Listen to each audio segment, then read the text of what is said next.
അതായിരുന്നു ജസീർ പോയി. Hello guys, welcome back to my channel. Hello guys, അപ്പൊ നമ്മളിന്നൊരു സർപ്രൈസ് പാർട്ടിയാണ് പ്ലാൻ ചെയ്യണേ. സർപ്രൈസ് പാർട്ടി എന്താന്നല്ലേ ഇവിടെ എൻജോയ്ക്കിട്ടുണ്ട്. ബാക്കി രണ്ടുള്ള ബൈക്കിൽ വരുന്നുണ്ട് ആരോടും ജസീറും. അപ്പൊ നമ്മുടെ സ്ക്രം മാസ്റ്റർ നമ്മുടെ എല്ലാ ബൈ ശാന്തിക്കയുടെ ബർത്ത്ഡേ ആണെന്ന്. അപ്പൊ ഞങ്ങൾ രാവിലെ ആരും വിഷ് ചെയ്തില്ല. അപ്പൊ നമ്മളെല്ലാവരും മറന്നു എന്ന് ശാന്തിക്ക് വിചാരിച്ചിരിക്കുന്ന സമയത്ത് വീട്ടിൽ പോയി സർപ്രൈസ് ചെയ്യിക്കാനാണ് നമ്മുടെ പ്ലാൻ.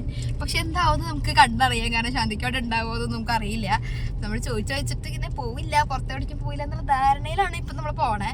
നമ്മളോട് എത്ര സമയം 8 മണിയാണ് കാണിക്കണേ ഫോണിൽ, കണ്ടു 8 മണിയാണ് കാണിക്കണേ. അപ്പോൾ കേക്കൊക്കെ മേടിച്ചെത്തുമ്പോൾ ലേറ്റായി, ഇവിടെ ട്രാഫിക്കും ഉണ്ട്. അപ്പോൾ ഞാൻ അവിടെ എത്തിയിട്ട് എന്താണെന്ന് കണ്ടറിയാം.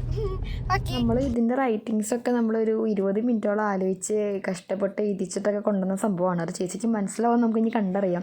ഇതിന് വേണ്ടി ബ്ലോക്കിൽ കിടന്നിട്ട് എബിനാണ് ഫുൾ ചീത്ത കേട്ടത്. അപ്പോൾ ആ ചീത്ത വെറുത്താവുമെന്നെങ്കിൽ ചേച്ചിക്ക് അത് മനസ്സിലാവും. സർപ്രൈസ് ആയിട്ട് പോയതാണെങ്കിലും ചേച്ചി ആ വീടിന് പുറത്ത് നിൽക്കണ്ടായിരുന്നു.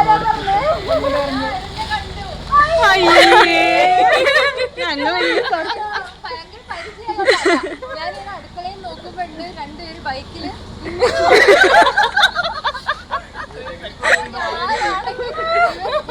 നോക്കാട്ടോ ഈ ഡ്രസ്സ് ഇതൊക്കെ ഊരണ വരെ. അപ്പൊ നോക്കിയപ്പോ പാൻറ്റൊക്കെ. എന്തായാലും നമ്മൾ ഇത്രയും കഷ്ടപ്പെട്ടതല്ല. അപ്പോൾ ചേച്ചിയോട് സർപ്രൈസ് ആയിട്ട് വീട്ടിൻ്റെ പുറത്തേക്ക് വരാൻ പറഞ്ഞ് നമ്മൾ സർപ്രൈസ് ആക്ഷൻ അഭിനയിച്ചുകൊണ്ടിരിക്കുകയാണ്.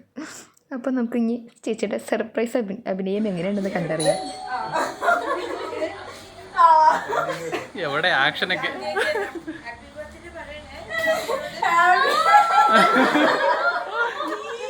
കേറുവാ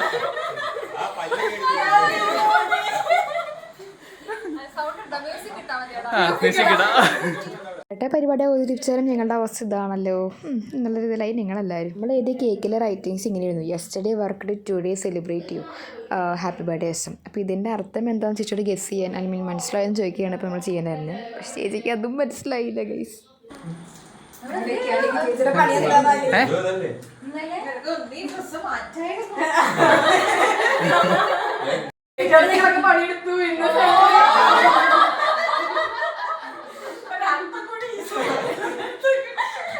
അവസാനം അതും ഞാൻ തന്നെ പറഞ്ഞു കൊടുക്കേണ്ടി വന്നു. അങ്ങനെ അവിടെയും മോഞ്ചസി ആയിരുന്നു ഞങ്ങളുടെ അവസ്ഥ.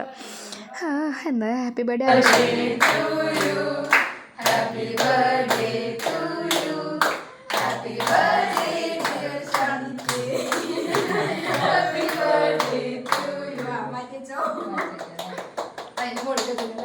മതിയോ? നമ്മൾ ഉദ്ദേശിച്ച റൈറ്റിങ്സ് എന്താണെന്ന് വെച്ചിട്ടുണ്ടെങ്കിൽ നമ്മൾ യെസ്റ്റർഡേ പണിയെടുത്തു, ഇന്ന് നമ്മൾ ബർത്ത്ഡേ സെലിബ്രേറ്റ് ചെയ്യുന്നു, അത് ഹാപ്പി ബർത്ത്ഡേസും. അതായത് നമ്മൾ ശാന്തിക്ക് എപ്പോഴും സ്റ്റാറ്റസ് അപ്ഡേറ്റ് എടുക്കുന്ന ഒരാളായതുകൊണ്ട് ആ ഒരു അർത്ഥത്തിലാണ് നമ്മൾ അങ്ങനെ എഴുതിയത്. പക്ഷേ ചേച്ചിക്ക് അത് മനസ്സിലായില്ല, നമ്മൾ തന്നെ അത് പറഞ്ഞ് മനസ്സിലാക്കി കൊടുക്കേണ്ട അവസ്ഥയായി. എന്തായാലും പോട്ടെ.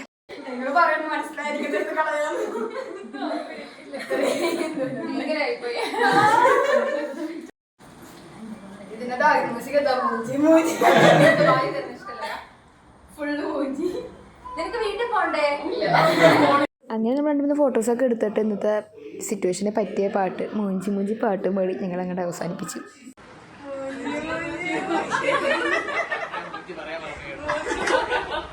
സോ അത്രയുള്ള ഇന്നത്തെ ദിവസത്തെ വിശേഷങ്ങൾ. സോ അടുത്ത വീഡിയോയിൽ കാണുന്നവരെ bye see you. So once again happy birthday Shanti ചേച്ചി. അല്ലെങ്കിൽ ഈ ഒരു ബർത്ത്ഡേ ചേച്ചി എന്തായാലും മറക്കില്ലെന്ന് വിചാരിക്കാം. ഓക്കെ, അപ്പോൾ ആദ്യമായിട്ട് വീഡിയോ കാണുന്നവരെ ലൈക്ക്, ഷെയർ ആൻഡ് സബ്സ്ക്രൈബ് മറക്കണ്ട. ബൈ.